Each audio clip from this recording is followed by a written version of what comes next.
The sun had barely crept over the wide mesas of New Mexico when Caleb Turner swung himself down from his saddle. He was a man weathered by dust and wind, his face lined with years of hard riding and harder living. Some called him the lone vaquero, for though he wasn't born of the Spanish ranching families, he had learned their ways, how to rope, ride, and live close to the land. His days were simple, tending cattle, patching fences, and sleeping beneath skies so wide they seemed to hold all the sorrows of the world. On that morning, his stomach growled as he walked toward his small barn. He'd been living on jerky and beans for days, waiting for his next trip into town. Yet hunger was no stranger to him. He wore it the way he wore his old leather hat, silently and without complaint. But as he reached for a bucket of water, Caleb froze. By the fence line, half hidden behind a mesquite bush, a boy stood trembling. His face was thin, his eyes hollow, and his small hands clutched his belly as though holding it together. The boy was Apache. His dark hair hung loose, his bare feet were cut from stone and cactus, and his clothes were little more than rags. Caleb's hand instinctively moved toward the revolver at his hip. For years, tensions had run hot between settlers and Apache tribes. Stories of raids, killings, and ambushes traveled faster than the desert wind.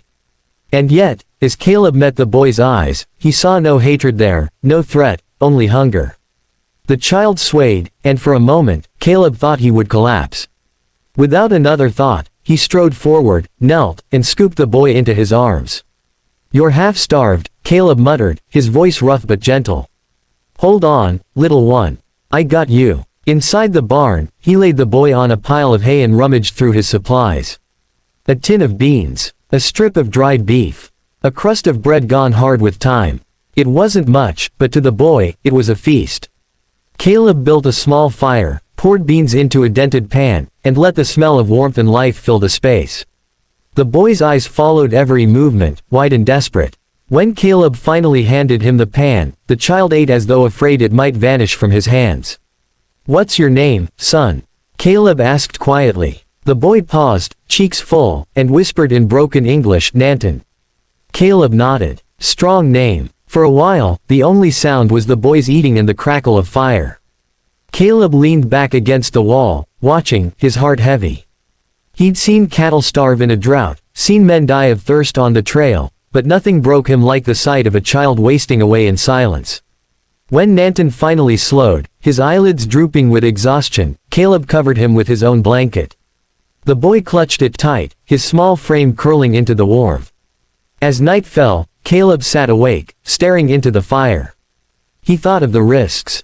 Helping an Apache child could be seen as betrayal by some of the settlers. And if the boy's people found him here, they might think Caleb had harmed him. Yet none of that mattered now. What mattered was that a human being, a child, was alive because of a simple act of kindness. Caleb whispered to the quiet night, "Maybe kindness is all a man's got at the end of the trail." He didn't know that by morning, his life would never be the same again. The morning broke crisp and quiet, the kind of silence that comes before the world stirs awake. Caleb stepped outside, stretching his sore back, and breathed in the desert air. He was thinking about how he might ride into town for supplies when the sound reached him, soft at first, like distant thunder. His instincts sharpened. He knew the land well, and he knew the sound of hooves when he heard them. This wasn't one rider or two. It was many, too many. His heart tightened as he turned toward the horizon. Rising over the ridge came a sight that stole the breath from his chest. Warriors, Apache warriors, riding hard and fast. Not a dozen, not even 50. At least 200 men, their ponies kicking up a storm of dust, their faces painted with streaks of red and black, their weapons gleaming in the morning sun. Caleb's hand hovered over his revolver before falling away. What good would it do against such numbers? He swallowed hard, his mind racing. Inside the barn, the boy still slept, wrapped in his blanket. "They're here for him," Caleb whispered to himself. The ground shook as the warriors closed in, forming a wide circle around the barn. Caleb stood at the center like a lone oak in a storm, his hat pulled low, every instinct screaming at him to run, yet his boots rooted firm in the dirt. From the front line, a tall warrior dismounted. His presence alone silenced the rest. His chest was broad, his hair braided with eagle feathers, his eyes sharp as flint.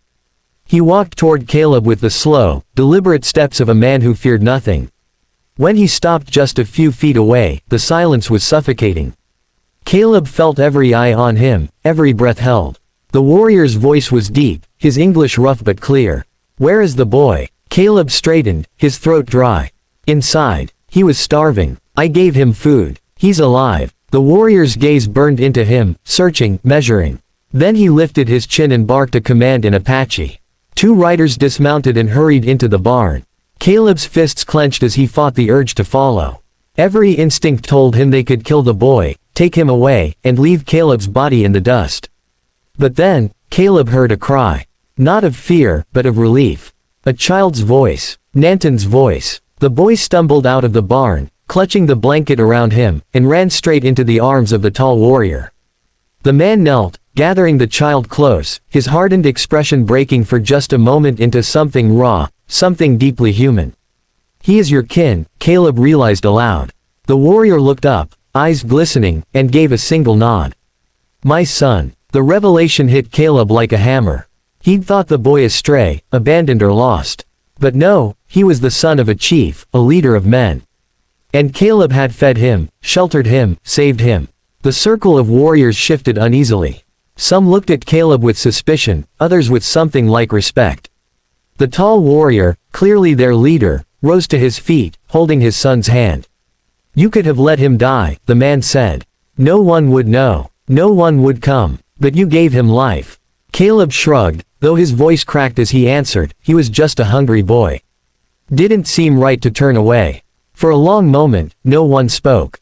The desert wind swept dust across their boots, the horses pawed at the ground, and the weight of 200 eyes pressed down on Caleb like a mountain. Finally, the chief extended his hand, not as a test, but as a gesture. "My name is Dasodahe," he said. "Some call me the angry man. But today, I call you brother."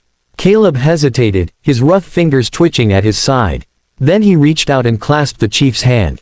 The grip was strong, unyielding, and in that single shake, a bridge was built between 2 worlds that had long been torn apart. The warriors let out a cry, not of war, but of acknowledgement. A chant rose among them, fierce and proud, echoing against the canyon walls. Caleb stood in the middle of it all, bewildered and humbled, his heart thudding with something he hadn't felt in years, belonging. Nanton tugged at his father's sleeve, pointing at Caleb. His voice was small but firm. "He is good. He is friend." Dasodahe placed a hand on his son's head and nodded. Then, turning to Caleb, he said, "You will not be forgotten." The circle began to break, the warriors mounting their ponies once more. But before they left, the chief spoke again. "Tomorrow, we return, not with weapons, but with gratitude. Be ready, brother." And just like that, they were gone, 200 riders fading into the horizon, leaving Caleb standing in the dust, his mind spinning.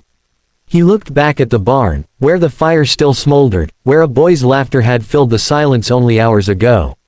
He rubbed a hand over his face and muttered, half in disbelief, half in awe, "Lord above, what have I stepped into?"